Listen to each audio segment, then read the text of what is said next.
75 வருஷம் திமுக செஞ்சது அதிகமாக கெட்டதை.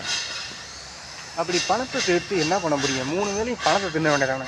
3 வேளையும் பணத்தை தின்ன வேண்டியதானே. பதவி பணம் தின்ன வேண்டியதானே பணத்தை. 3 வேளையும்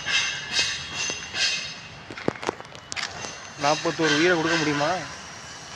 பெரிய மைதானத்தை கொடுத்துருக்க வேண்டியதானே. இந்த மாதிரி பெரிய மைதானத்தை எங்கள் ஆளுக்கு, எங்கள் அண்ணனுக்கு, நம்ம தளபதிக்கு கொடுத்துருக்க வேண்டியதானே. ஏன் அவர் ஜெயிச்சு தமிழ்நாட்டுக்கு நல்லா செஞ்சிருவாருண்ணா, சட்டம் ஒழுங்கை சரிப்படுத்திடுவாருண்ணா. ஏன் நீங்கள் பண்ண வேண்டியதானே. பணத்துக்கு அடிமை, போலீஸ் அடிமை, வக்கீல் அடிமை, ஜட்ஜி அடிமை. ஆனால் தமிழ்நாட்டு மக்கள் அடிமை அல்ல. கெட்டதுக்கு தமிழ்நாட்டு மக்கள் அடிமையாக மாட்டார். நல்லதுக்கு வேணால் அடிமையாகலாம். நல்லது தான் கடவுள், நல்லது தான் கடவுள். பார்த்துக்குங்க.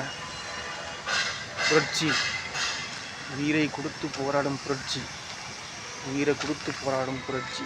தமிழ்நாடு நல்லா இருக்குன்னு உயிரை கொடுத்து போராடும் புரட்சி. புரட்சி, புரட்சி நாயகன், சட்டமன்ற தேர்தலின் நாயகன், சட்டமன்ற தேர்தலின் ஹீரோ, தலைவன், முதல்வன், தமிழக வெற்றி கழகம் தலைவர் விஜய். விஜய் சார், விஜய் அண்ணன், விஜய் ஐயா.